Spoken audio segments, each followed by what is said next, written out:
വേദിയിലും സദസ്സിലുമുള്ള പ്രിയപ്പെട്ടവരെ, സ്വാഗത പ്രസംഗത്തിൽ ഒരുപക്ഷെ മലയാളത്തിലെ ആദ്യത്തെ വേറിട്ട ഒരു സാംസ്കാരിക ആലോചന, അന്വേഷണം എന്ന അർത്ഥത്തിൽ CP പാവങ്ങളുടെ മലയാള വിവർത്തനത്തിൻ്റെ 100ാം വാർഷികത്തെക്കുറിച്ച് സൂചിപ്പിച്ചു. തുടർന്ന് പാവങ്ങൾ പ്രതിനിധീകരിക്കുന്ന ഒരാശയ പ്രപഞ്ചത്തെക്കുറിച്ച് ബഹുമാനപ്പെട്ട മന്ത്രി സംസാരിച്ചു. അധ്യക്ഷ പ്രസംഗത്തിൽ സച്ചിദാനന്ദ മാഷ് ഈ നോവലിൻ്റെ നാനാതരത്തിലുള്ള അഡലുകളെ അപഗ്രഥിച്ചുകൊണ്ട് സംസാരിക്കുകയുണ്ടായി. ഞാൻ എൻ്റെ ഒരു അനുഭവം പങ്കുവച്ചുകൊണ്ട് ഈ വിഷയത്തിൽ പ്രാഥമികമായി ഇടപെടാമെന്നാണ് വിചാരിക്കുന്നത്. എൻ്റെ അനുഭവം എന്ന് പറയുമ്പോൾ എൻ്റെ നേരിട്ടുള്ള പ്രത്യക്ഷ അനുഭവം എന്ന അർത്ഥത്തിലല്ല, മറിച്ച് 2 ദിവസം മുമ്പ് മാനന്തവാടിയിലൊരു സാംസ്കാരിക പരിപാടിയിൽ പങ്കെടുത്ത് വീട്ടിൽ തിരിച്ചെത്തിയപ്പോൾ, സാധാരണ ആ പരിപാടിയിൽ പോകുമ്പോൾ ഞാൻ നിരന്തരം ബന്ധപ്പെടാറുണ്ടായിരുന്ന എൻ്റെ ഒരു സുഹൃത്ത്, യൂണിവേഴ്സിറ്റിയിൽ ഒന്നിച്ച് പഠിച്ച കവിയും സാംസ്കാരിക പ്രവർത്തകനും പ്രഭാഷകനുമൊക്കെ ആയ റജി പുൽപ്പള്ളി, ആ ദിവസം പല തിരക്കുകൾ കൊണ്ട് പരസ്പരം ബന്ധപ്പെടാൻ കഴിഞ്ഞില്ല. അത് കഴിഞ്ഞ് വീട്ടിലെത്തിയപ്പോൾ റജിയുടെ ഒരു ഫോൺ വന്നു. സ്വാഭാവികമായിട്ട് പല കാര്യങ്ങളെക്കുറിച്ച് സംസാരിക്കുന്ന കൂട്ടത്തിൽ ഇനി എന്താണ് പരിപാടി? അപ്പോൾ ഞാൻ പറഞ്ഞു, തൃശ്ശൂരിലെ സാഹിത്യ അക്കാദമിയുടെ ഒരു സാംസ്കാരിക പരിപാടി, അതിലാലോചിക്കുന്നത്, അന്വേഷിക്കുന്നത് മലയാളികൾ പാവങ്ങൾ വായിച്ച വിധം. ആ തലക്കെട്ട് കേട്ടപാട് രജി ക്ഷീണിതനാണ്, കുറച്ച് മാസങ്ങളായി വീട്ടിൽ തന്നെയാണ്.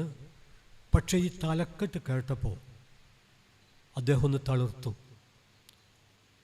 പിന്നീട് വന്ന ശബ്ദത്തിൽ നിന്ന് നമുക്കത് അനുഭവപ്പെടും. എന്നിട്ട് അദ്ദേഹം പറഞ്ഞു, അദ്ദേഹത്തിൻ്റെ അപ്പൻ മരിച്ച് കടുത്ത ജീവിത അരക്ഷിതത്വ പശ്ചാത്തലത്തിലാണ് 1975 അദ്ദേഹം ഡിഗ്രിക്ക് ഗുരുവായൂരപ്പൻ കോളേജിൽ വന്ന് ചേരുന്നത്. ആ ഗുരുവായൂരപ്പൻ കോളേജിൽ വന്ന് ചേർന്നപ്പോൾ അരക്ഷിതത്വമൊക്കെ പറഞ്ഞാൽ അങ്ങേയറ്റ അരക്ഷിതത്വമാണ്. അത് ഏറെക്കുറെ എനിക്കറിയാം, പക്ഷേ അതിവിടെ വിവരിക്കേണ്ട കാര്യമില്ല. പക്ഷേ നമ്മൾ വേറെ അർത്ഥത്തിൽ, കൃത്യമല്ല, സമവാക്യങ്ങളിലേക്ക് സങ്കോചിപ്പിക്കാനാവില്ല, ലാങ്ങുമായിട്ട് ഒരു ബന്ധവുമില്ല, എങ്കിലും വല്ലാത്ത അരക്ഷിതത്വം, ദാരിദ്ര്യം, ഇതെല്ലാം അനുഭവിച്ച് കൂട്ടത്തിൽ അപ്പൻ്റെ മരണവും എല്ലാമേറ്റ മുറിവുമായി ക്ലാസ് മുറിയിൽ ഇരിക്കുമ്പോഴാണ് ഡോക്ടർ MK വത്സം മാഷ്, ഇപ്പോൾ നമ്മുടെ ഒപ്പമില്ല, അദ്ദേഹം വിക്ടർ ഹ്യൂഗോയുടെ പാവങ്ങളെക്കുറിച്ച് ക്ലാസ്സിൽ പറയുന്നത്. അത് പാഠപുസ്തകത്തിൻ്റെ ഭാഗമൊന്നുമല്ല. ക്ലാസ് എടുക്കുമ്പോൾ മനുഷ്യജീവിതത്തിൻ്റെ ദുരന്തങ്ങളെക്കുറിച്ചൊക്കെ പറയുമ്പോൾ എത്ര ക്ഷീണിച്ച മനുഷ്യനും ഒന്നുമില്ലായ്മയുടെ മഹാശൂന്യതയിലേക്ക് ചവിട്ടി വീഴ്ത്തപ്പെട്ട മനുഷ്യനും സ്വയം ആഴ്ന്നു പോകുന്ന മനുഷ്യരും മറ്റുള്ളവരാൽ മുക്കി താഴ്ത്തപ്പെടുന്ന മനുഷ്യരും എല്ലാം ഉയർന്നു വരും, ഉയർത്തെണീക്കും. കുരിശേറ്റമുണ്ടെങ്കിൽ ഉയർപ്പുമുണ്ട് എന്ന മഹത്തായൊരു തത്വം ഏതിരുട്ടിൻ്റെയും ഒടുവിൽ നമ്മളെ സ്വാഗതം ചെയ്യാൻ വെളിച്ചം കാത്തിരിക്കുന്നുണ്ട്, നമ്മളും കുറച്ച് കാത്തിരിക്കണം എന്നൊക്കെയുള്ള പാവങ്ങളുടെ ഉള്ളടക്കം ഒരു ക്ലാസ് റൂമിൻ്റെ പരിമിതിക്കകത്ത് നിന്ന് വത്സമാഷ് പറഞ്ഞപ്പോഴാണത്രേ 1975 റെജി പുൽപ്പള്ളി വിക്ടർ ഹ്യൂഗോയുടെ പാവങ്ങൾ എന്ന നോവലിനെ കുറിച്ച് കേൾക്കുന്നത്. അപ്പം ഞാൻ റെജിയോട് പറഞ്ഞു, നീ 75 കേട്ടു, ഞാനതിൻ്റെ കഥകളൊക്കെ മുമ്പ് കേട്ടെങ്കിലും ഞാൻ വായിക്കുന്നത് വളരെ വൈകിയാണ്. അതിലെ കഥകൾ മുഴുവൻ ഏറെക്കുറെ കേട്ട് മനസ്സിൽ ദൃഢപ്പെട്ടതിന് ശേഷമാണ് ഈ ഒരു കൃതി വായിക്കുന്നത്. സാധാരണ പല കൃതികളും നമ്മൾ വായിച്ചതിന് ശേഷമാണ് അതിൻ്റെ കഥകളുടെ ലോകത്തിലേക്ക് നമ്മൾ കടക്കുക. എന്നാൽ ഈ കൃതി അങ്ങനെയല്ല. ഞാൻ പറഞ്ഞു വരുന്ന അതല്ല. അപ്പം ഞാൻ ചോദിച്ചു, ഗുരുവായൂരപ്പൻ കോളേജ് ലൈബ്രറിയിൽ നിന്നാണോ ഈ പുസ്തകം? അല്ല, അദ്ദേഹം നടന്നിട്ട് കുന്നത്ത് പാലത്ത് ചെറുകാട് ലൈബ്രറി എന്ന് പറഞ്ഞൊരു ലൈബ്രറി ഉണ്ട്. അവിടെ നിന്ന് ഈ പുസ്തകം ക്ലാസ്സിൽ മാഷ് പറഞ്ഞ ഉടനെ തന്നെ ഈ പുസ്തകം എടുത്ത് വായിക്കുകയും, അദ്ദേഹം വളരെ അരക്ഷിതനായിരുന്നു, ജീവിത പ്രയാസങ്ങളുണ്ട്, നിരാശനായിരുന്നു, നിവർന്നു നിൽക്കാൻ പോലും ഉള്ള ഇച്ഛ ഉണ്ടായിരുന്നില്ല. പക്ഷേ ഈ പുസ്തകം വല്ലാത്തൊരു ഊർജം. ഫോണിൽ 2 ദിവസം മുമ്പ് പങ്കുവച്ച ഒരാശയം ഒരു പക്ഷേ ഞാൻ അവതരിപ്പിക്കുമ്പോൾ കുറച്ചൊക്കെ ചോർന്നു പോകുന്നുണ്ടെന്നല്ലാതെ ഒന്നും അതിലേക്ക് കൂടി ചേർക്കുന്നില്ല. അത്രയൊരു ഊർജം കിട്ടി. ജീവിതത്തെക്കുറിച്ചുള്ള വല്ലാത്തൊരു പ്രതീക്ഷ, ഏതിരുട്ടിലും ഒരു വെളിച്ചമുണ്ട് എന്നുള്ളത്. ഞാൻ ഇത്രയും ആമുഖമായിട്ട് സൂചിപ്പിക്കുന്നത്, ഇത് 50 കൊല്ലം മുമ്പ്, അതായത് 1975 വായിച്ച, ഇന്ന് നമ്മൾ 2025 നിൽക്കുമ്പോൾ ഒരു 50 കൊല്ലം മുമ്പ് ഞങ്ങളുടെയൊക്കെ തലമുറയിലെ എൻ്റെ ഒരു സുഹൃത്ത് വ്യക്തിഗതമായ ജീവിത പ്രയാസത്തിൻ്റെ പശ്ചാത്തലത്തിൽ,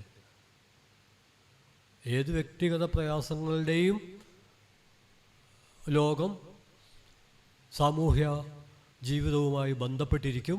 എങ്കിലും വ്യക്തിതലത്തിൽ പ്രയാസമനുഭവിക്കുന്ന ഒരാൾക്ക് 1/2 നൂറ്റാണ്ട് മുമ്പ് ഈ ഒരു കൃതി നൽകിയ കരുത്ത്, ഞാൻ വിചാരിക്കുന്നത്, അല്ലെങ്കിൽ സംഭാഷണത്തിലെ വിട്ട ഭാഗങ്ങൾ കേൾക്കാൻ നമുക്ക് കഴിയുമ്പോൾ മനസ്സിലാക്കാൻ കഴിയുന്നത്, ആ സമയത്ത് ഇത്തരമൊരു പുസ്തകം വായിക്കാൻ കഴിഞ്ഞിട്ടില്ലായിരുന്നുവെങ്കിൽ, ഞാനിവിടെ പറഞ്ഞ വ്യക്തിക്ക് മാത്രമല്ല അതുപോലുള്ള മനുഷ്യർക്കൊക്കെ എന്ത് സംഭവിക്കുമായിരുന്നു എന്നാലോചിക്കാവുന്നതാണ്. അങ്ങനെ ആലോചിക്കുമ്പോഴാണ് മലയാളി എങ്ങനെയാണ് പാവങ്ങൾ വായിച്ചത് എന്ന് നമ്മൾ മനസ്സിലാക്കുന്നത്. മലയാളി പാവങ്ങൾ എങ്ങനെ വായിച്ചു എന്ന് മനസ്സിലാക്കുന്നതിന് മുമ്പേ നാലപ്പാട്ട് നാരായണ മേനോൻ എങ്ങനെ പാവങ്ങൾ വിവർത്തനം ചെയ്തു, എന്തിന് വിവർത്തനം ചെയ്തു, അതും 925 തന്നെ ആ വിവർത്തനം സംഭവിക്കാൻ സവിശേഷമായ വല്ല കാരണങ്ങളും ഉണ്ടോ എന്നൊക്കെ നമ്മൾ ആലോചിക്കേണ്ടതുണ്ട്. അങ്ങനെ ആലോചിക്കുമ്പോൾ മനസ്സിലാവുന്ന കാര്യം, ഇതേക്കുറിച്ച് ചില സംവാദങ്ങളൊക്കെ നടന്നിട്ടുണ്ട്. ഉദാഹരണമായിട്ട് മലയാള സാഹിത്യ ചരിത്രത്തിൽ, മലയാള കവിതാ സാഹിത്യ ചരിത്രത്തിൽ മലയാളത്തിൻ്റെ അഭിമാനമായ ഡോക്ടർ എം ലീലാവതി ടീച്ചർ അടിസ്ഥാനപരമായിട്ട് നാലപ്പാട്ട് നാരായണ മേനോൻ ഒരു കവി തന്നെയാണ് എന്ന അടിവരയിടുന്നുണ്ട്. അദ്ദേഹത്തിൻ്റെ ആർഷജ്ഞാനം, രതിസാമ്രാജ്യം എന്നീ പുസ്തകങ്ങൾ വളരെ വൈജ്ഞാനിക പ്രാധാന്യമുള്ള പുസ്തകങ്ങളാണ്. സൂക്ഷ്മമായ അർത്ഥത്തിൽ ഈ പുസ്തകങ്ങൾ പൊതുവിലും രതിസാമ്രാജ്യം പ്രത്യേകിച്ചും ഹവ്ലോക്ക് എല്ലീസ് ഉൾപ്പെടെയുള്ളവരുടെ ആശയങ്ങളുടെ ഒരു സംഗ്രഹം തന്നെയാണ്. ആ അർത്ഥത്തിൽ അതൊരു പരോക്ഷ വിവർത്തനമാണോ എന്ന് നമുക്ക് സംവാദം നടത്താവുന്നതാണ്. അത്തരം കൃതികളുണ്ട്. വൈജ്ഞാനിക ലോകത്ത് ഇടപെട്ട ഒരു നല്ല പരിചയം അദ്ദേഹത്തിനുണ്ട്. അതുകൂടാതെ അദ്ദേഹത്തിൻ്റെ പാവങ്ങൾ എന്ന കൃതിയെക്കുറിച്ച് മലയാള കവിതാ സാഹിത്യത്തിൽ പറയുന്നുണ്ട്. അതൊരു പുതിയ ഭാവുകത്വത്തിൻ്റെ ഭൂപടം നിർമ്മിച്ചെടുക്കുന്നതിൽ വളരെ പ്രധാനപ്പെട്ട പങ്ക് വഹിച്ചിട്ടുണ്ട് എന്ന് സമ്മതിച്ചതിന് ശേഷം, അങ്ങനെയൊക്കെ ആണെങ്കിലും അദ്ദേഹം കവി എന്ന നിലയിൽ തന്നെയാണ് ഏറ്റവും ശ്രദ്ധേയനായിരിക്കുന്നത് എന്നവർ തീർത്ത് പറയുന്നുണ്ട്. തീർച്ചയായിട്ടും അതിന് പ്രസക്തിയുണ്ട്. എന്നാൽ നാലപ്പാടിനെക്കുറിച്ചുള്ള EMSൻ്റെ ഒരു പ്രബന്ധത്തിൽ അദ്ദേഹം കണ്ണുനീർത്തുള്ളി അതിൻ്റെ ദാർശനികമായ പശ്ചാത്തലത്തോട് പൊരുത്തപ്പെടാതെ തന്നെ അനുഭവിച്ചതിനെക്കുറിച്ച്, അനുഭൂതിപ്പെട്ടതിനെക്കുറിച്ച് സാക്ഷ്യപ്പെടുത്തിയതിന് ശേഷം കണ്ണുനീർത്തുള്ളിയല്ല, പാവങ്ങളാണ് നമ്മുടെ സാമൂഹ്യ ജീവിതത്തെ മുന്നോട്ട് നയിച്ചത് എന്ന് വ്യക്തമാക്കുന്നുണ്ട്. അവിടെ EMS ചൂണ്ടിക്കാണിക്കുന്ന ഒരു കാര്യം, കണ്ണുനീർത്തുള്ളി വ്യക്തിതലത്തിൽ എനിക്ക് വളരെ ഊർജം പകർന്ന ഒരു കൃതിയാണ്. അത് ഞാൻ കൃത്യം ആസ്വദിച്ചു. അതിന് അദ്ദേഹം പറഞ്ഞ ഒരു സാംസ്കാരിക യുക്തി എന്ന് പറയുന്നത് മാനവികതയുടെ ഒരു മൂല്യബോധത്തിൻ്റെ അടിസ്ഥാനത്തിൽ നമുക്കറിയാം എല്ലാ കണ്ണുനീരും മാനവികതയുടെ മാതൃഭാഷയാണ്. കള്ളക്കണ്ണീരൊഴിച്ച്. അതുകൊണ്ട് ഉള്ളിൽ നിന്ന് വരുന്ന സങ്കടങ്ങളുടെയും സംഘർഷങ്ങളുടെയും തെളിവായിത്തീരുന്ന ഏത് കണ്ണുനീരും എത്ര വ്യക്തിഗതമായിരിക്കുമ്പോഴും അതിൻ്റെ ഏതോ അദൃശ്യമായ വേരുകൾ കൃത്യം അടയാളപ്പെടുത്തപ്പെടാനാവാത്ത സാമൂഹികതയിൽ ചെന്ന് മുട്ടുന്നുണ്ടാവും, തട്ടുന്നുണ്ടാവും. അതിലൊരു തർക്കമില്ല. പക്ഷേ അതിൽ നിന്ന് വ്യത്യസ്തമായിട്ട് പാവങ്ങൾ സാമൂഹ്യ ജീവിതത്തെ ആകെ ഇളക്കി മറിച്ചു. എനിക്ക് ഏറ്റവും ഇഷ്ടപ്പെട്ട കൃതി എന്ന് മാത്രമല്ല EMS പറഞ്ഞത്, ഇഷ്ടപ്പെട്ട കൃതി കണ്ണുനീർത്തുള്ളി എന്ന് അദ്ദേഹം സമ്മതിക്കുന്നുണ്ട്. പക്ഷേ എന്നെ ഉൾപ്പെടെ മാറ്റിമറിച്ച കൃതി, വീർപ്പ് മുട്ടിക്കുന്ന ഒരു തമ്പുരാൻ അന്തരീക്ഷത്തിൽ നിന്ന് എന്നെ മനുഷ്യനാക്കിയൊരു കൃതി, പിശാചുക്കളുടെയും ദൈവങ്ങളുടെയും ലോകത്തിൽ നിന്ന് പീഡിതരായ മനുഷ്യരുടെ അടയാളപ്പെടുത്തപ്പെടാത്തൊരു ലോകത്തിലേക്ക് പ്രവേശിക്കാൻ എൻ്റെ മുമ്പിൽ വിസ്തൃതമായൊരു കവാടം തുറന്നു വച്ച ഏറ്റവും മഹത്തായ കൃതി. കൂട്ടത്തിൽ അത്ഭുതകരമായ കാര്യം, EMSൻ്റെ ദത്തുപുത്രൻ എന്ന ആ പ്രയോഗം ഉണ്ടല്ലോ, അത് പാവങ്ങൾ എന്ന കൃതിയിൽ നിന്ന് കടന്നു വന്നതാണ്. പാവങ്ങളിലെ നായക കഥാപാത്രം, സത്യത്തിൽ പാവങ്ങളിൽ നായകൻ നായിക എന്നൊക്കെ പറയുന്നത് ഒരു ചരിത്രഘട്ടത്തെ മുഴുവൻ ഇളക്കി മറിച്ച നോവലിൽ പേരുള്ളവരും പേരില്ലാത്തവരുമായ ഒരു ജനസഞ്ചയമാണ്, ഏതെങ്കിലും ഒരു വ്യക്തിയല്ല. സാധാരണ നമ്മൾ കരുതുന്നത് രാഘവൽ രാങ്ങാണ്, അല്ലെങ്കിൽ ഡീല മൈത്രാനാണ്, അതല്ലെങ്കിൽ രാവറാണ്. ഇവർക്കൊക്കെ ഈ കൃതിയിൽ അസാധാരണമായ സ്ഥാനമുണ്ട്. പക്ഷേ ഈ കൃതിയുടെ ന്യൂക്ലിയസ് എന്ന് പറയുന്നത് ഞാൻ കരുതുന്നത് എൻ്റെ വായനയിൽ ആൽഷാരോ ആണ്. അദ്ദേഹമാണ് ഏറ്റവും സമ്പന്നമായ ജീവിത പശ്ചാത്തലത്തിൽ നിന്ന് ഏറ്റവും ക്ലേശകരമായ വിപ്ലവ പ്രവർത്തനത്തിൻ്റെ ലോകത്തിലേക്ക് ഇറങ്ങി വന്ന ആൾ, മറ്റൊരർത്ഥത്തിൽ ദത്തുപുത്രൻ.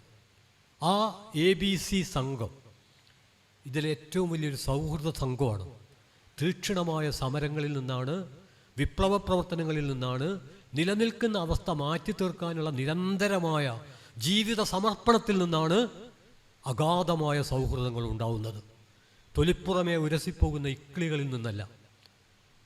ജീവിതത്തെ ഉഴുതുമറിക്കുന്ന, നമ്മെ പിടിച്ചുലയ്ക്കുന്ന, നമ്മെ പുനർനിർമ്മിക്കാൻ പ്രേരിപ്പിക്കുന്ന, ഇങ്ങനെ പോരാ എന്ന അശാന്തമായ അസംതൃപ്തിയിൽ, അതിൻ്റെ അഗ്നികുണ്ഡത്തിൽ നമ്മൾ കിടന്ന് വേവുമ്പോൾ, ആ വേവലിലൂടെ നമ്മൾ ശുദ്ധീകരിക്കപ്പെടുമ്പോൾ, അതിനു മുമ്പുള്ള മനുഷ്യരിൽ നിന്ന് എത്രയോ മുമ്പിലെത്തിയ പുതിയ മനുഷ്യനായി നമുക്ക് നമ്മൾ തന്നെ മനസ്സിലാവുന്ന വിധത്തിൽ വളരുമ്പോൾ, ആ വളർച്ചയുടെ ഇതിഹാസ സമാനമായ പാവങ്ങളിലെ സൗഹൃദക്കൂട്ടമാണ്, സമര സൗഹൃദക്കൂട്ടമാണ് ABC സംഘം. അതിൽ എണ്ണിപ്പറയാൻ ഒരു പക്ഷേ നോവലിൽ അവതരിപ്പിച്ചൊരു 9-10 പേരായിരിക്കും. അതിൻ്റെ നേതൃത്വം ആൽഷാരോ ആണ്. ഈ പേര് പറയുമ്പോഴൊരു ചെറിയ പ്രശ്നമുണ്ട്. ഞാൻ സ്കൂളിലൊക്കെ പഠിക്കുന്ന കാലത്ത് ജീൻ വാൽജി എന്നായിരുന്നു പറഞ്ഞിരുന്നത്. പിന്നെ രാഘവൽ രാങ്ങായി. ഇപ്പം അതുമല്ല എന്നാണ് മനസ്സിലാക്കുന്നത്. അതെനിക്ക് പറയാനും കിട്ടുന്നില്ല. അതുകൊണ്ട് ഞാൻ പേര് പറയുന്നത് ഇംഗ്ലീഷിൽ എഴുതി നമ്മൾ കാണുന്ന പേരും മലയാളത്തിൽ നമ്മൾ പറയുന്ന പേരും ഫ്രഞ്ചിലെ പേരും ഒക്കെ വ്യത്യസ്തമായിരിക്കും. അത് പ്രശ്നമില്ല. പക്ഷേ ആൽഷാരോ ആണ് ഈ വിപ്ലവ സംഘത്തിൻ്റെ. ഒരു കാര്യം കൂടി നമ്മൾ ഓർക്കേണ്ടതുണ്ട്. മലയാളി വായിച്ച വിധമല്ല, ഫ്രഞ്ചുകാർ തന്നെ ഈ കൃതി വായിക്കുമ്പോൾ അവരെ ഉന്മത്തമാക്കിയത് ആൽഷാരോ ആണ്. 1871 പാരീസ് കമ്മ്യൂണിൻ്റെ തലച്ചോറും ഹൃദയവുമായി അവരുടെ മുമ്പിൽ നിലകൊണ്ടത് ആൽഷാരോ ആണ്. അൻസാരയെക്കുറിച്ച് പറയുമ്പോൾ അതിൽ വളരെ കാൽപ്പനികമായിട്ടുള്ള ഒരവതരണമാണ് അൻസാരോയെക്കുറിച്ച് വിക്ടർ ഹ്യൂഗോ നടത്തിയിട്ടുള്ളത്.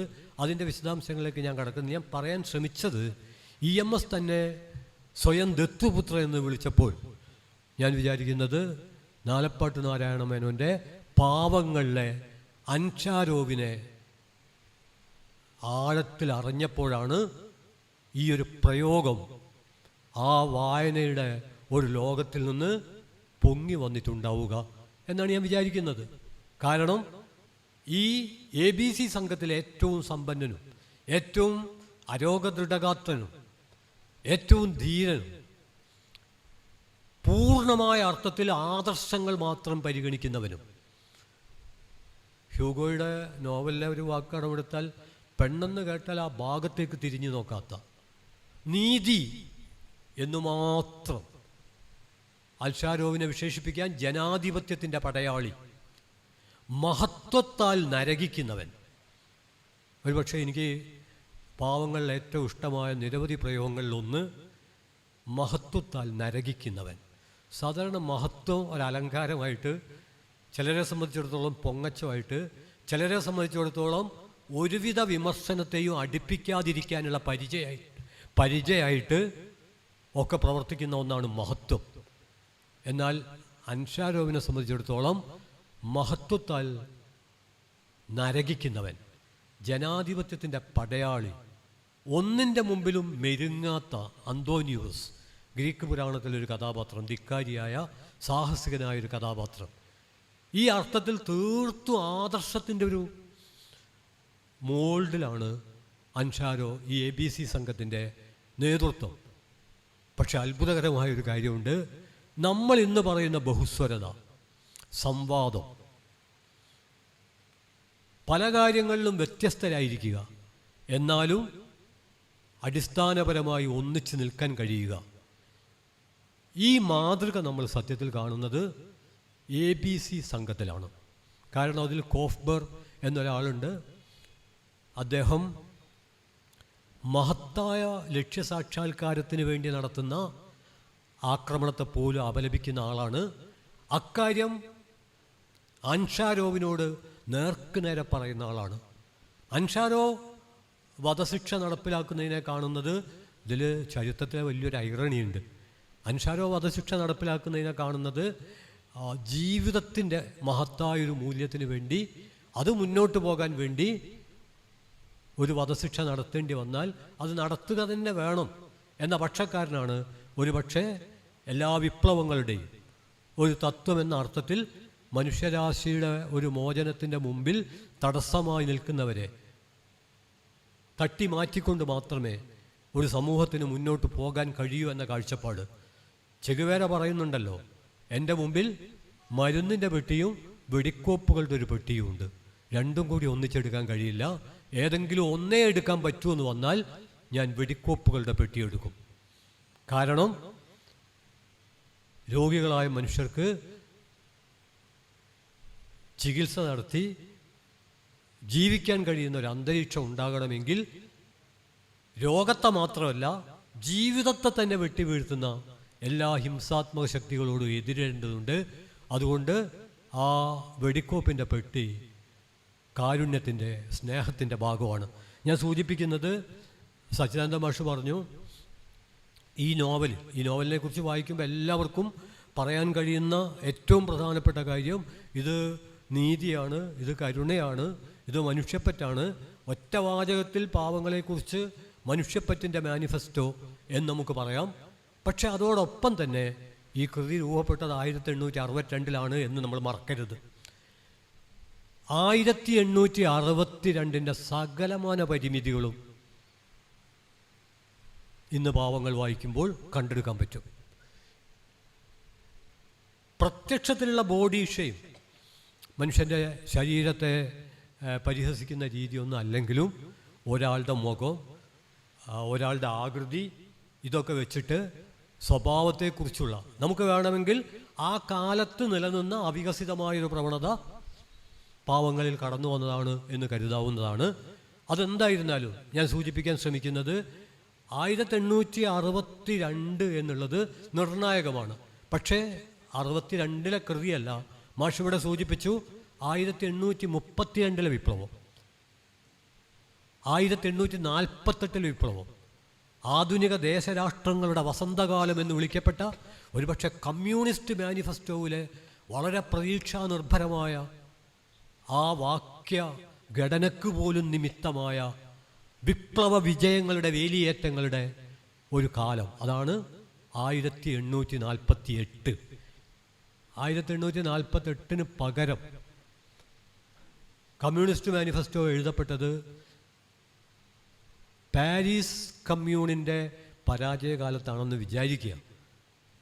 അങ്ങനെ പറയാൻ പറ്റില്ല, കാരണം ആ പരാജയകാലത്താണ് വിജയത്തെക്കുറിച്ചുള്ള പ്രത്യാശകൾ പങ്കുവെച്ചുകൊണ്ട് യുജീൻ പോത്തിയർ സാർവദേശീയ ഗാനം എഴുതുന്നത്. പക്ഷെ അതൊരു കലാരചനയാണ്. എന്നാൽ കമ്മ്യൂണിസ്റ്റ് മാനിഫെസ്റ്റോ കലാരചനയല്ല, അതിൽ കവിത്വമുണ്ട്. ഞാൻ സൂചിപ്പിക്കുന്നത് 1871 പരാജയത്തിന് ശേഷമാണെങ്കിൽ അതിലെ ഭാഷയും മെറ്റഫറുകളും ഒക്കെ 48 എന്തായാലും ആവുമായിരുന്നില്ല, അതിനൊരു മാറ്റം വരുമായിരുന്നു. 1848 ദേശരാഷ്ട്രങ്ങളുടെ പിറവിയുടെ വസന്തമാണ്, ഒരു ശുഭപ്രതീക്ഷയാണ്, വിപ്ലവകാലമാണ് ഈ കാലം. അതോടൊപ്പം തന്നെ ബാരിക്കേഡ് യുദ്ധങ്ങളുടെ പരാജയം. 1832 പരാജയപ്പെട്ട വിപ്ലവത്തിൽ പങ്കെടുത്ത് ശിക്ഷിക്കപ്പെട്ട ഒരു വിപ്ലവകാരി ഒരു കുന്നിൻ്റെ മുകളിൽ, അദ്ദേഹത്തെക്കുറിച്ച് 2-3 പേജേ ഉള്ളൂ പാവങ്ങളിൽ, ജി എന്ന ചുരുക്കപ്പേരിൽ അറിയപ്പെടുന്ന ഒരു വിപ്ലവകാരി. ആളുകൾക്കൊക്കെ അദ്ദേഹത്തെ പേടിയാണ്, ഭീകരനായിട്ടാണ് അദ്ദേഹത്തെ കരുതുന്നത്. അദ്ദേഹം ഒറ്റക്കാണ് ജീവിക്കുന്നത്. അദ്ദേഹത്തെ കാണാൻ ബിഷപ്പ് പോകുന്ന ഒരു രംഗമുണ്ട്. അതെല്ലാം വായിക്കുമ്പോണ്ടല്ലോ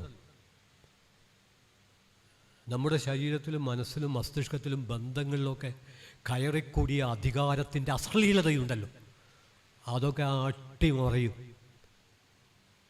എത്രമാത്രം വിനയാന്വിതനായിട്ടാണ് ബിഷപ്പ് നിൽക്കുന്നത്. വളരെ ധിക്കാരപൂർവമാണ് പഴയ വിപ്ലവകാരി നിൽക്കുന്നത് എന്ന് നമുക്ക് തോന്നും, പ്രത്യക്ഷത്തിൽ തോന്നും. ബിഷപ്പ് പറയുന്നുണ്ട് ഈ വിപ്ലവകാരിയോട്, അങ്ങയുടെ മുമ്പിൽ ഞാനൊരു വെറും പുഴുവാണ് എന്ന് പറയുന്നുണ്ട്. അപ്പോൾ പോലും ജി എന്ന വിപ്ലവകാരി പറയുന്നത് കുതിരപ്പുറത്ത് സഞ്ചരിക്കുന്ന പുഴു. ബിഷപ്പ് പറയുന്നത് വളരെ ആത്മാർത്ഥമായിട്ടാണ്. ആ ആത്മാർത്ഥത ഉൾക്കൊള്ളാൻ കഴിയാത്തതുകൊണ്ടല്ല, മറിച്ച് വിപ്ലവം വികസിപ്പിച്ചെടുത്തൊരു ഭാഷയുണ്ട്.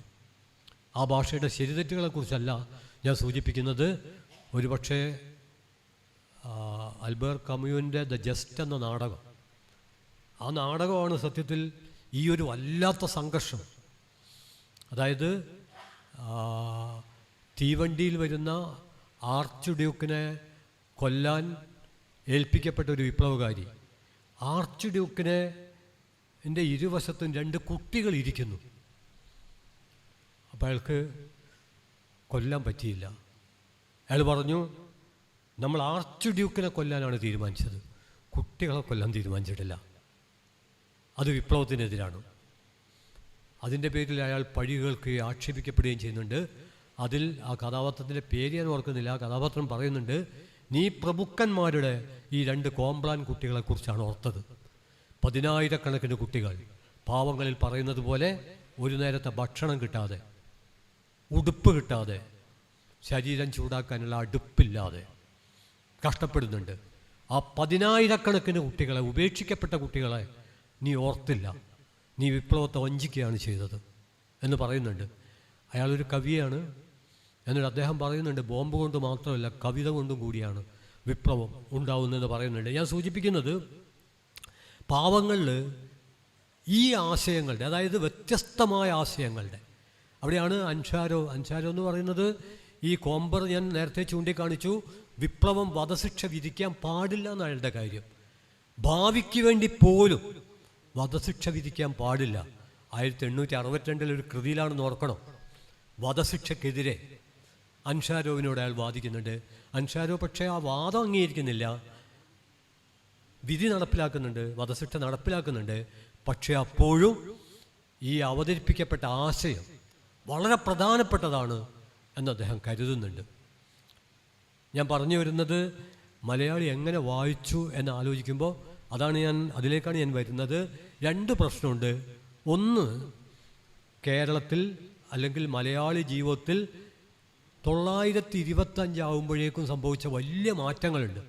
ആ മാറ്റങ്ങളെ മാറ്റിവെച്ചുകൊണ്ട് 25-ലെ വിവർത്തനത്തെ 25-ൽ ഇതെന്തുകൊണ്ട് ഈ കൃതി തന്നെ വിവർത്തനത്തെ എടുത്തു എന്നുള്ളതിനെ നമുക്ക് കാണാതിരിക്കാൻ പറ്റില്ല. ഏറ്റവും ചുരുങ്ങിയത് സംക്ഷിപ്തമായിട്ട് 1800 മുതലെങ്കിലും കേരളീയ ജീവിതത്തിൽ വലിയ മാറ്റങ്ങൾ ഉണ്ടായിക്കൊണ്ടിരിക്കുന്നുണ്ട്. 1800 മുമ്പുള്ള കേരളീയ ജീവിതം പി കെ ബാലകൃഷ്ണനൊക്കെ പറയുന്നുണ്ട് വളരെ പതുക്കെ ആയിരുന്നെങ്കിൽ 1800 ശേഷമുള്ള കേരളീയ ജീവിതം എന്നാണോ മലയാളി ജീവിതം എന്നാണോ വിളിക്കേണ്ടതെന്ന് അറിഞ്ഞുകൂടാ, വലിയ കോളിളക്കങ്ങൾ. 1800 മുമ്പ് ചെറിയ ഇളക്കങ്ങൾ മാത്രമേ ഉണ്ടായിട്ടുള്ളൂ. 1800 ശേഷം വലിയ കോളിളക്കങ്ങൾ ഉണ്ടായിട്ടുണ്ട്. അതിലാദ്യത്തേതാണ് നമ്മുടെ ചരിത്ര പ്രതിഭകൾ ചിലർ കെട്ടുകഥ എന്ന് കരുതുന്ന സത്യമായും സംഭവിച്ച 1803-ലെ നങ്ങേലിയുടെ ഒറ്റയാൾ പ്രതിരോധം. പലരും കെട്ടുകഥ എന്നാണ് പറയുന്നത്. അതായത് കീഴാള ജീവിതത്തിൻ്റെ രക്തത്തിൻ്റെ ചുവപ്പ് പടർന്ന കാര്യങ്ങളൊക്കെ കെട്ടുകഥകളാണ്. നങ്ങേലി നടത്തിയ പ്രതിരോധം, അതിൻ്റെ തുടർച്ചയിലാണ് കേണൽ മൺട്രോ ഇത്തരം നികുതികൾ ഇല്ലാതാക്കുന്നത്. അല്ലാതെ കേണൽ മൺട്രോവിന് ഒരു വെളിപാടുണ്ടായിട്ട് മുലക്കരം ഇല്ലാതാക്കിയതല്ല, മറിച്ച് ഈ പ്രക്ഷോഭത്തിൻ്റെ തുടർച്ചയിലാണ്. അതേക്കുറിച്ചുള്ളൊരു സംവാദമല്ല ഞാൻ ഉദ്ദേശിച്ചത്. ഞാൻ പറഞ്ഞു വരുന്നത് 1803, അതായത് 925-ലെ നാലപ്പാട്ട് നാരായണ മേനോൻ്റെ വിവർത്തനത്തിൻ്റെ പശ്ചാത്തലം എന്താണ് എന്ന് പരിശോധിക്കുമ്പോൾ നങ്ങേലിയെ മറക്കാൻ പാടില്ല. 1806-ലെ ദളവാക്കുളം മസാക്കർ, അതും കെട്ടുകഥയാണെന്നാണ് പലരും പറയുന്നത്. പ്രത്യേകിച്ച് ഇപ്പം ഞാനൊരു ചെറിയ കുറിപ്പിന് കൊടുത്ത തലക്കെട്ട് വൈക്കത്ത് നിന്നുള്ള വാർത്തകൾ അവസാനിക്കുന്നില്ല. നമ്മൾ ഗാന്ധിജിയും ഗുരുദേവനും കണ്ടതും സംസാരിച്ചതും ഒക്കെ നമ്മൾ അടയാളപ്പെടുത്തിയിട്ടുണ്ട്, അടയാളപ്പെടുത്തപ്പെടേണ്ടതാണ്. ഇനിയും അതേക്കുറിച്ച് പറയണം. പക്ഷേ എന്തുകൊണ്ട് ഇവിടെ തന്നെ സത്യാഗ്രഹത്തിന് തിരഞ്ഞെടുത്തു എന്നും, എന്തുകൊണ്ടാണ് വൈക്കത്തെ സ്വകാര്യ ബസ് സ്റ്റാൻഡിൻ്റെ ഒരു മൂലയിൽ ദളവാക്കുളം എന്നൊരു ബോർഡ് നിലനിൽക്കുന്നത് എന്നും, നമ്മുടെ പാട്ടുകളിൽ ഗുരുവരൻ അമലൻ കുന്നേൻ ജ്യോതി, കൂകി വിളിക്കും കുട്ടായി, പുലിപോലെ പായുന്ന മാലുത്തണ്ടാൻ, കരിവരമുഖനാം കരീപ്പണിക്കർ തുടങ്ങിയ ധീരരെക്കുറിച്ച് പറയുന്നതും ഇവരാണ് 1806-ലെ സമരം നടത്തിയത്.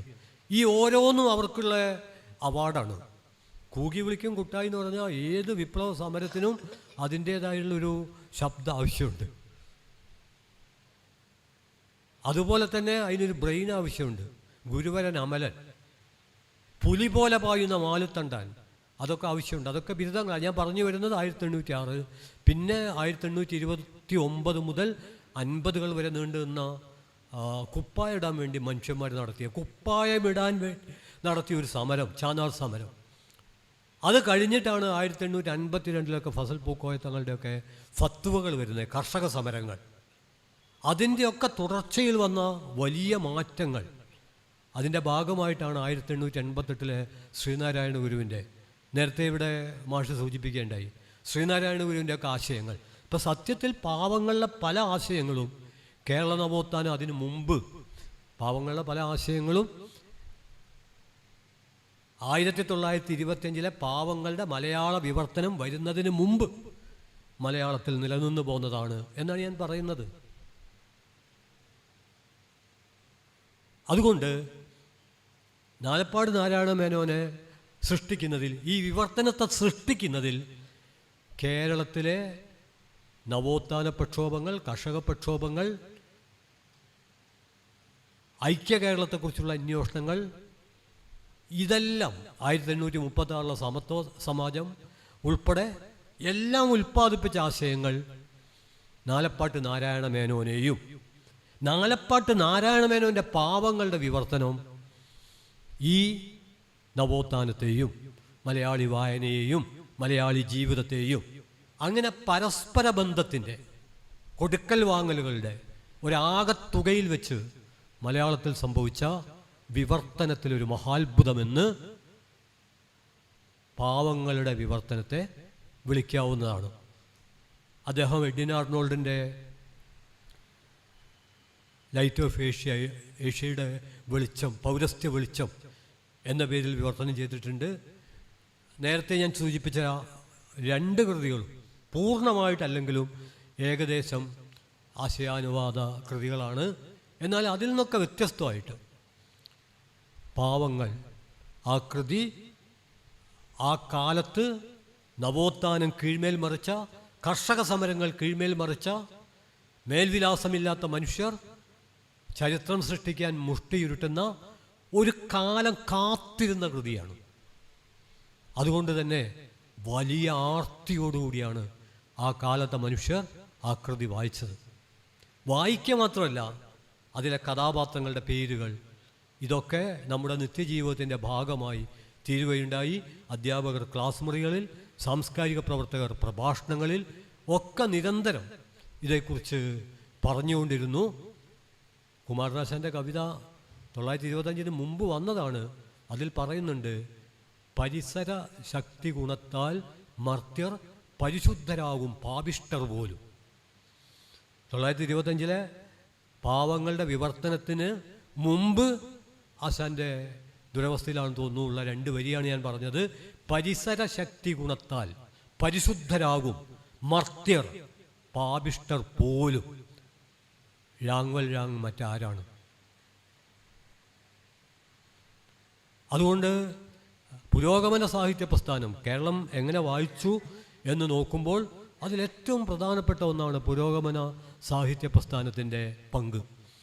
കാരണം പുരോഗമന സാഹിത്യ പ്രസ്ഥാനം ഈ വിവർത്തനത്തെ, EMS തനിക്ക് ഏറ്റവും ഇഷ്ടപ്പെട്ട കൃതി എന്ന് പറയുന്നത് വ്യക്തിഗതമായ അർത്ഥത്തിലല്ല, വ്യക്തിഗതമായ തലത്തിൽ അദ്ദേഹം കണ്ണീർത്തുള്ളിയെക്കുറിച്ചാണ് പറഞ്ഞത്. എന്നാൽ സാമൂഹ്യമായ അർത്ഥത്തിൽ ജീവിതത്തിൽ മാറ്റം ഉണ്ടാക്കിയ കൃതി, വള്ളത്തോളിൻ്റെ കാഴ്ചപ്പാടിൽ മാറ്റമുണ്ടാക്കിയ കൃതി. കുട്ടികൃഷ്ണമാരാർ എഴുതിയ ഒരു പ്രബന്ധമുണ്ട്, എനിക്ക് ഏറ്റവും ഇഷ്ടപ്പെട്ട കവി. വള്ളത്തോളിനെ കുറിച്ചല്ല, നാലപ്പാടിനെ കുറിച്ചാണ്. അതുമായിട്ട് ബന്ധപ്പെട്ട കുറച്ച് കാര്യങ്ങളുണ്ട്, അത് നമുക്കിവിടെ പ്രസക്തമല്ല. എന്തായാലും എനിക്ക് ഏറ്റവും ഇഷ്ടപ്പെട്ട കവി നാലപ്പാടിനാണ് എന്ന് പറയുന്ന കൂട്ടത്തിൽ വള്ളത്തോൾ യുവകവികളോട് പറഞ്ഞുകൊണ്ടിരുന്നത് പ്രകൃതിയിലേക്ക് നോക്കണം, അതിൻ്റെ മനോഹാരിതകളൊക്കെ കാണണം, അതൊക്കെ ഓർത്തു വെക്കണം എന്നാണ്. എന്നാൽ നാലപ്പാടം പറഞ്ഞത് ഉള്ളിലോട്ട് നോക്കണം. സത്യത്തിൽ ഇതേ വാക്യം പാവങ്ങളിലുണ്ട്. ഏറ്റവും വലിയ അത്ഭുതം കടലാണ്, അത് കഴിഞ്ഞാൽ ആകാശമാണ്. എന്നാൽ കടലിനേക്കാളും ആകാശത്തേക്കാളും ഏറ്റവും അത്ഭുതകരവും സങ്കീർണവുമായത് മനുഷ്യ മനസ്സിൻ്റെ ഉള്ളറകളാണ്. ഭീകരരൂപികളായ സാങ്കല്പിക ജന്തുക്കൾ കോലാഹലമുണ്ടാക്കുന്ന ഒരു സ്ഥലമാണത്. നാലപ്പാടൻ യുവ എഴുത്തുകാരോട് പറഞ്ഞത്, കോലാഹലമുണ്ടാക്കുന്ന ഭീകര സാങ്കല്പിക ജീവികളുടെ താവളമായ ആ മനസ്സിലേക്ക് നോക്കാനാണ്, ഉള്ളിലേക്ക് നോക്കാനാണ്. അദ്ദേഹവും മാരാരും പാവങ്ങളെക്കുറിച്ച് പരാമർശിക്കുന്നുണ്ട്. പക്ഷേ മാരാർ കണ്ണുനീർത്തുള്ളിയെക്കുറിച്ച് തന്നെയാണ് അദ്ദേഹത്തിൻ്റെ ഏറ്റവും ഇഷ്ടപ്പെട്ട കവിത എന്ന രീതിയിൽ സൂചിപ്പിക്കുന്നത്. മലയാളത്തിൽ ഇതേക്കുറിച്ച് ആഴത്തിൽ ഒരു പ്രബന്ധം എഴുതിയത് തായട്ട് ശങ്കരൻ മാഷാണ്, ദീർഘമായ പ്രബന്ധം. പക്ഷേ ആ പ്രബന്ധം മലയാളത്തിൽ ഒരു വേറിട്ട നടപ്പാണ്. കാരണം അദ്ദേഹം നോവലിസ്റ്റ് എന്ന നിലയിലല്ല. ഇവിടെ സച്ചിദാനന്ദ മാഷ് പറഞ്ഞു, അപ്റ്റൻ സിൻക്ലെയർ ലോകത്തിലെ ശ്രദ്ധേയമായ 6 കൃതികളിൽ ഒന്നായി പാവങ്ങളെ തിരഞ്ഞെടുത്തു. അത് വളരെ ശരിയാണ്. പക്ഷേ ഫ്രഞ്ച് സാഹിത്യം മറ്റു പലരെയും ഉദ്ധരിച്ചുകൊണ്ട് തായാട്ട് മാഷ് പറയുന്നത് ഇദ്ദേഹത്തെ ഒരു നോവലിസ്റ്റായിട്ടല്ല, കവിയായിട്ടാണ് കണ്ടിട്ടുള്ളത്. റിയലിസ്റ്റ് ആയിട്ടല്ല, അദ്ദേഹത്തെ ഒരു റൊമാൻറ്റിക് ആയിട്ടാണ് കണ്ടിട്ടുള്ളത് എന്ന് പറഞ്ഞുകൊണ്ടുള്ള ആ പ്രബന്ധം. പക്ഷേ ആ പ്രബന്ധം ഒടുവിൽ അവസാനിക്കുമ്പോൾ ആ പ്രബന്ധത്തിൽ തായാട്ട് മാഷ് അവതരിപ്പിക്കാൻ ഉദ്ദേശിച്ച ആശയങ്ങളെ അട്ടിമറിച്ചുകൊണ്ട് പാവങ്ങളുടെ ഒരു ഗാംഭീര്യത്തിലേക്ക് ഒടുവിലെത്തുന്നതാണ് കാണുന്നത്. അതുകൊണ്ട് ഞാൻ വ്യക്തമാക്കാൻ ശ്രമിക്കുന്നത്, നമ്മുടെ കേരളീയ ജീവിതത്തിലെ മാറ്റമെന്ന് പറയുമ്പോൾ ആ മാറ്റത്തിൻ്റെ നിർമ്മിതിയാണ് നാലപ്പാടൻ്റെ വിവർത്തനം. ആ വിവർത്തനം നമ്മുടെ സാമൂഹ്യ ജീവിതത്തിൻ്റെ മാറ്റത്തിന് ഊർജം പകരുകയും ചെയ്തിട്ടുണ്ട്. അതായത് ദാരിദ്ര്യം എന്നുള്ളത്, വിശപ്പ് എന്നുള്ളത് പരിഹസിക്കപ്പെടേണ്ട ഒന്നല്ല. വ്യത്യസ്ത അഭിപ്രായങ്ങൾ എന്ന് പറയുന്നത്, വിയോജിപ്പുകൾ എന്ന് പറയുന്നത് അപരാധമല്ല. നിയമത്തിനും എത്രയെത്രയോ മുകളിലാണ് ആയിരിക്കണം നീതി. തെളിവല്ല, നീതിയാണ് ജീവിതത്തിൻ്റെ ന്യൂക്ലിയസ്.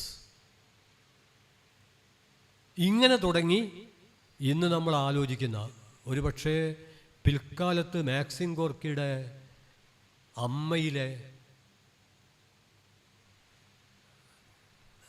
ദീർഘമായ പാവേലിൻ്റെ പ്രഭാഷണം, ആ പ്രഭാഷണം സത്യത്തിൽ അൻഷാരോവിൻ്റെ പ്രഭാഷണത്തിൻ്റെ തുടർച്ചയാണ്. ആ രണ്ട് പ്രഭാഷണങ്ങളും എടുത്തു വെച്ച് വായിച്ചാൽ നമുക്ക് മനസ്സിലാവും.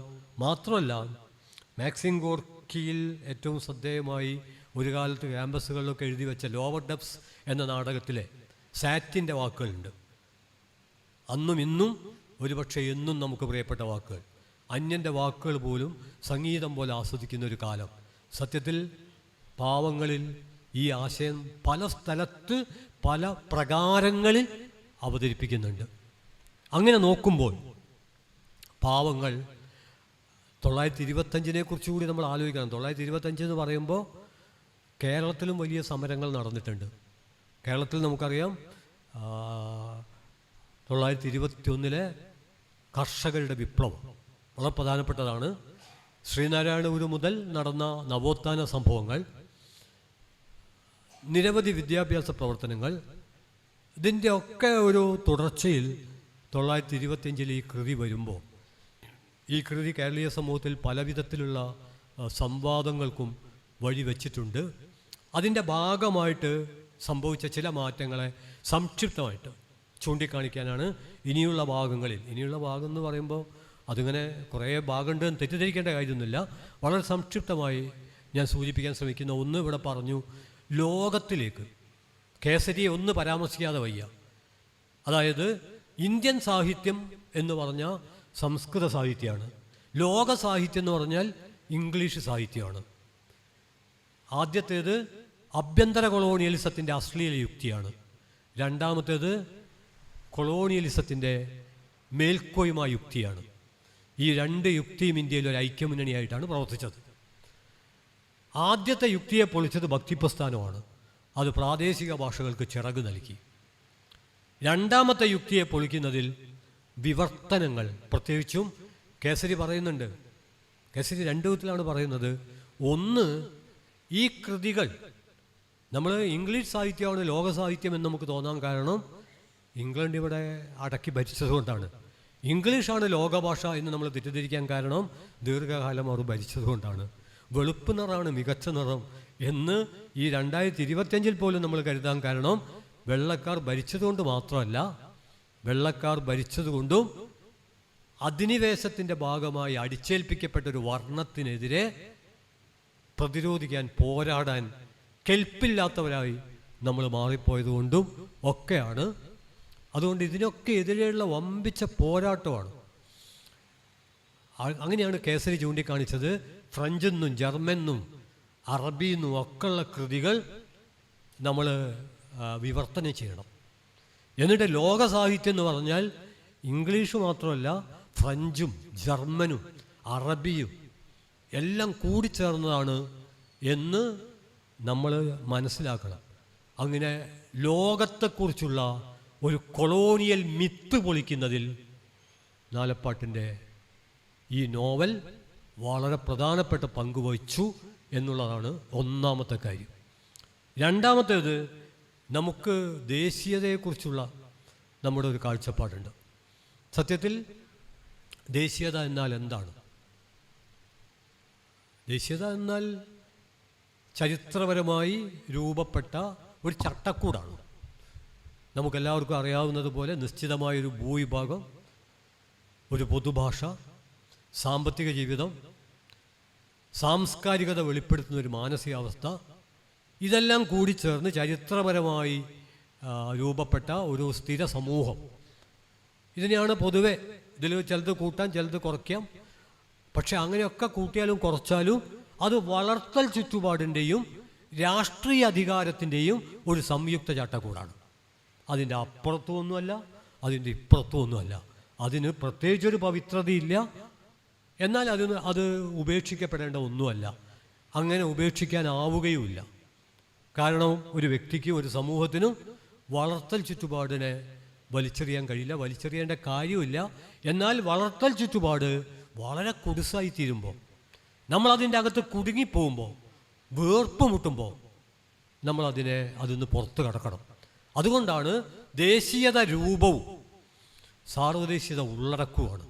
അങ്ങനെ കുടുങ്ങിപ്പോകാൻ സാധ്യതയുണ്ടായിരുന്ന സങ്കുചിത ദേശീയതക്കെതിരെ സാർവദേശീയത ഉള്ളടക്കം നൽകിക്കൊണ്ട് അതിനെ വിപുലമാക്കാൻ, അതിനെ സ്വാതന്ത്ര്യത്തിൻ്റെ ഒരു ലോകത്തിലേക്ക് കൊണ്ടുപോകാൻ പാവങ്ങളുടെ വിവർത്തനത്തിലൂടെ അതിൻ്റെ ഒരു ആശയ ലോകം, വളരെ വിപുലമായ ഒരു ആശയ ലോകമാണ് അതിലുള്ളത്.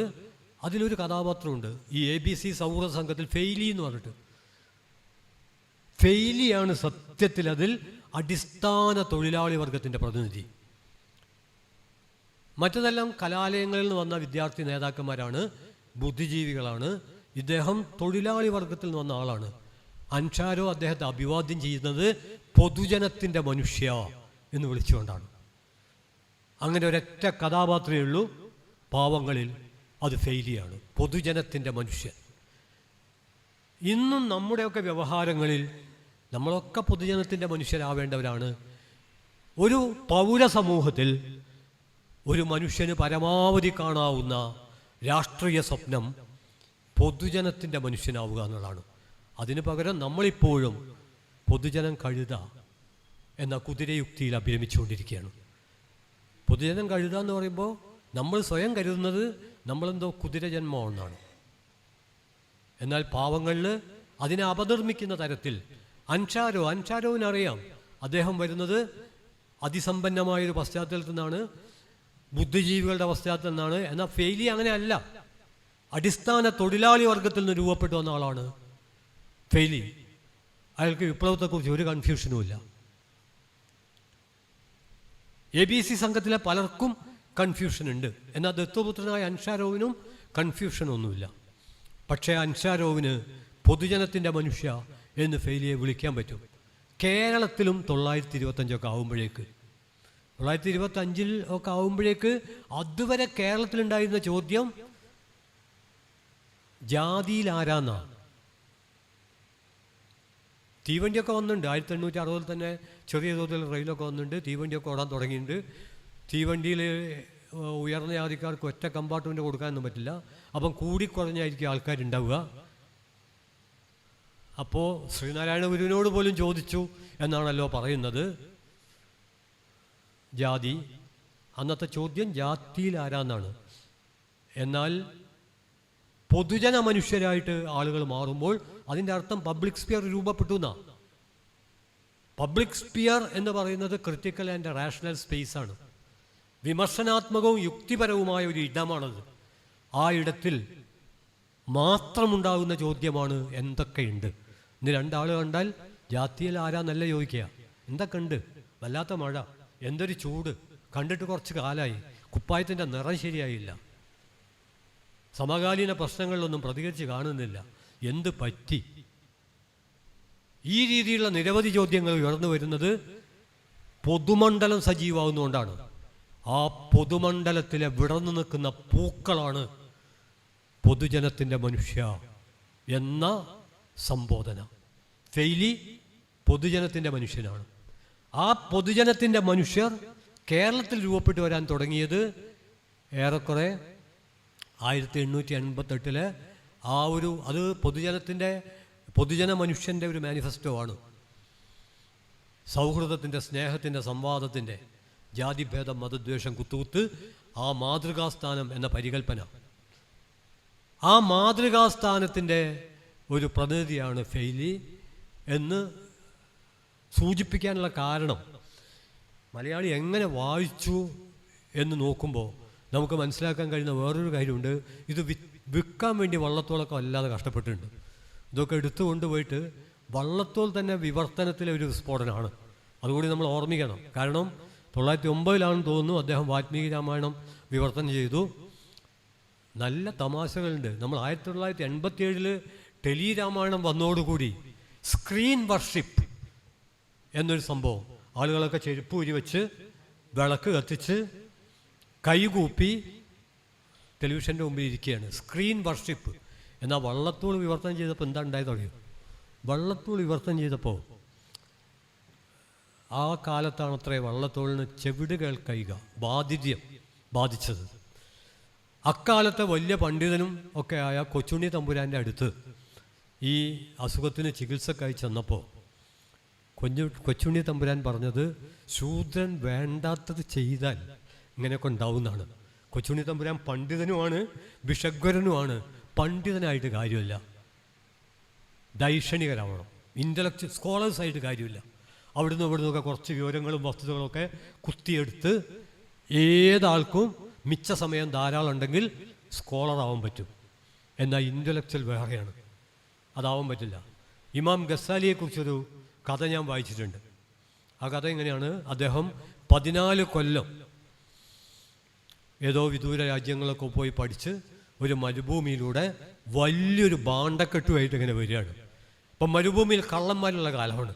അവരിത് പിടിച്ചു പറിച്ചു. അപ്പോൾ അയാൾ നെഞ്ചത്തടിച്ച് പറഞ്ഞു, 14 കൊല്ലത്തെ എൻ്റെ പഠനത്തിൻ്റെ ബാക്കിയാണ്, അതിൻ്റെ കുറിപ്പുകളാണ്. അപ്പോൾ അവരെന്ത് ചെയ്തെന്നറിയോ?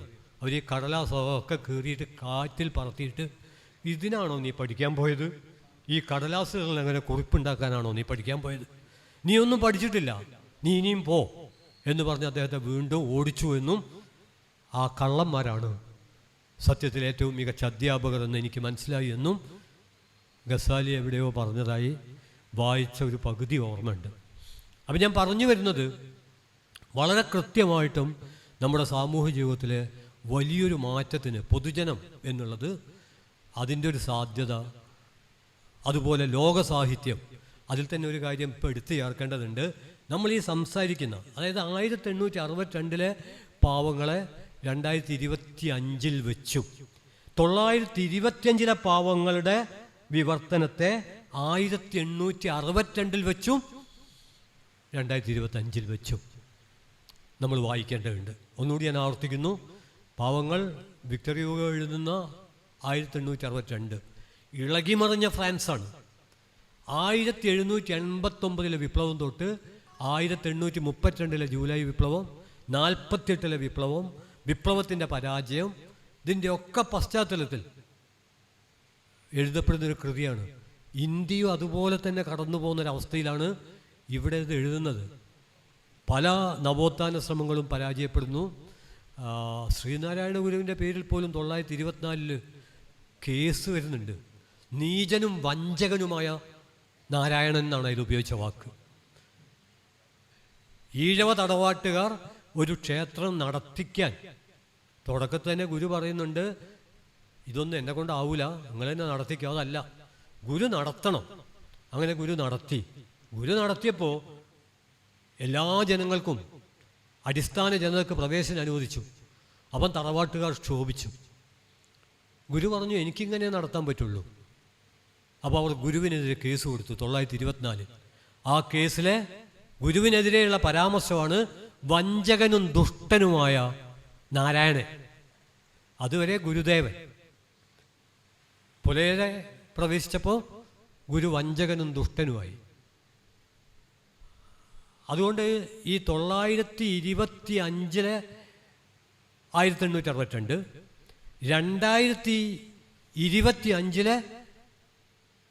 925 വിവർത്തനം, ഇതെല്ലാം കൂട്ടിച്ചേർത്ത് വായിച്ചുകൊണ്ട് മാത്രമേ നമുക്ക് ഇതിലേക്ക് കടക്കാൻ കഴിയുകയുള്ളൂ. ഇതാണ് മൂന്നാമത്തെ കാര്യം.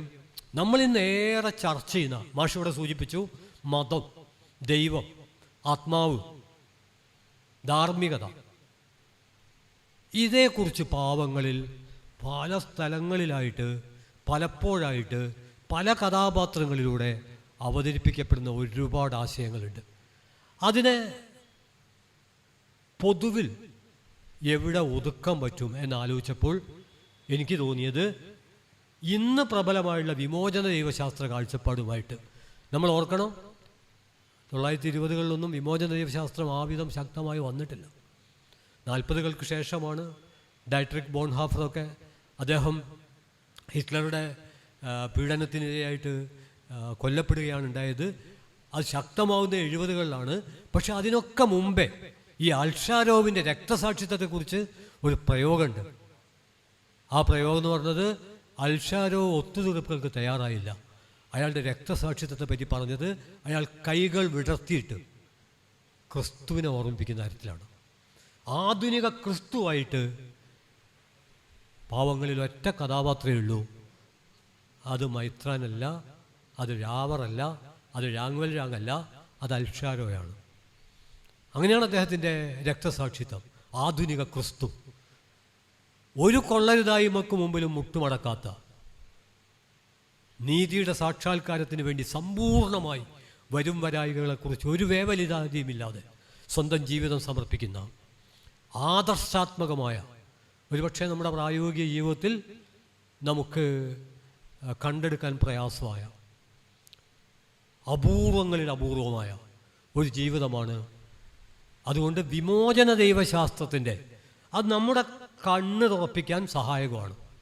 നമ്മളിപ്പോൾ ഒരു തരം വരണ്ട രണ്ട് വിധത്തിലാണ് നമ്മൾ. ഒന്ന്, കാലഹരണപ്പെട്ട ആചാരാനുഷ്ഠാനങ്ങളുടെ അടിമകളാവുക, അതല്ലെങ്കിൽ വരണ്ട മനുഷ്യപ്പറ്റില്ലാത്ത യാന്ത്രികമായ യുക്തിവാദത്തിൻ്റെ തടവിലാവുക.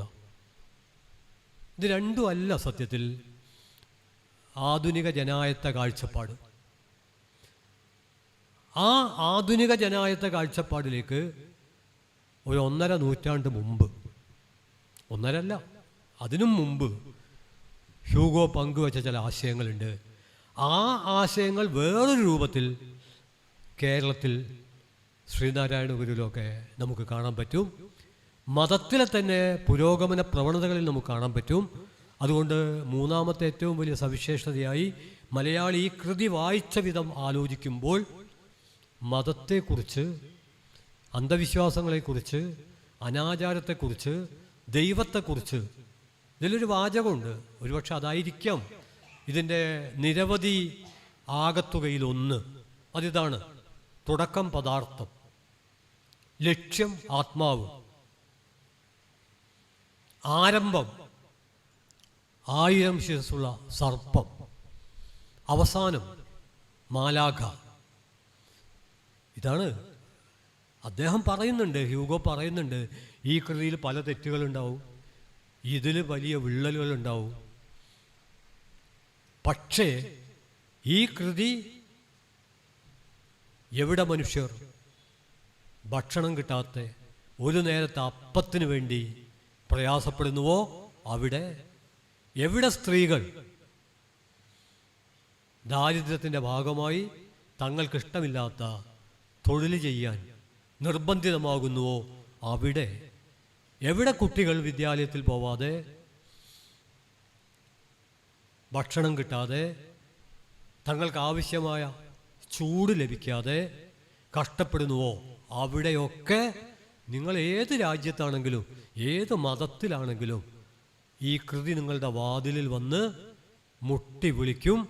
ഞാൻ നിങ്ങളുടെ ബന്ധുവാണ്, ഞാൻ നിങ്ങളുടെ സുഹൃത്താണ്, ഞാൻ നിങ്ങൾ തന്നെയാണ്. അങ്ങനെ അത് കേരളത്തിൽ വന്ന് മുട്ടി വിളിച്ചത് 925-ലായിപ്പോയി എന്ന് മാത്രമേ ഉള്ളൂ. അത് ഒരുപാട് രാജ്യങ്ങളിൽ തുറക്കാത്ത വാതിലുകൾ മുട്ടിയിട്ടല്ല, ചവിട്ടി തന്നെ തുറപ്പിച്ചിട്ടുണ്ട്. അങ്ങനെ നമ്മുടെ സെൻസിബിലിറ്റിയുടെ, ഭാവുകത്വത്തിൻ്റെ ഭൂപടം തന്നെ തിരുത്തുന്നതിൽ അത് വലിയ പങ്ക് വഹിച്ചിട്ടുണ്ട്. ഞാൻ അവസാനിപ്പിക്കുന്നത്, ദാരിദ്ര്യം, അതുപോലെ തന്നെ ദുരിതങ്ങൾ, നിരാശ, ഇതൊക്കെ, ഇതേക്കുറിച്ചൊക്കെ ഒരു വാചകം കൂടി പറയാതെ വയ്യ.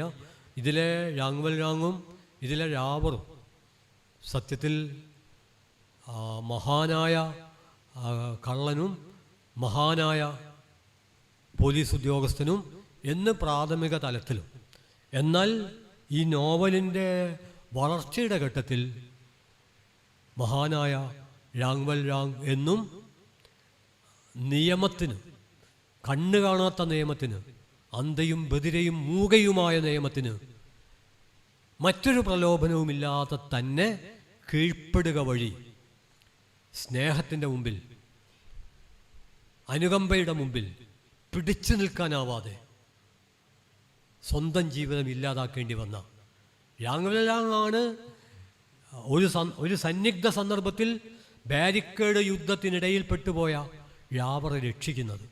യാവറാണ് രാങ്വൽ രാങ്ങിനെ വേട്ടയാടാൻ പകലും രാത്രിയും ഉറക്കത്തിലും സ്വപ്നത്തിലും ശ്രമിച്ചുകൊണ്ടിരിക്കുന്നത്. തന്നെ വേട്ടയാടാൻ ശ്രമിക്കുന്ന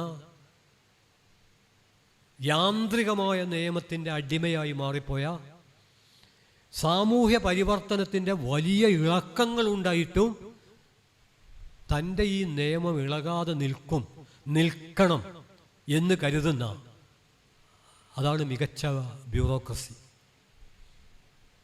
ആ മികച്ച ബ്യൂറോക്രസിയുടെ ഒരു പ്രതീകമായ യാവർ ഒരു വിപ്ലവകാലത്തിൻ്റെ ആശയങ്ങൾ, ആ ആശയങ്ങൾക്ക് മുമ്പിൽ പിടിച്ചു നിൽക്കാനാവാതെ ആത്മഹത്യ ചെയ്യണം.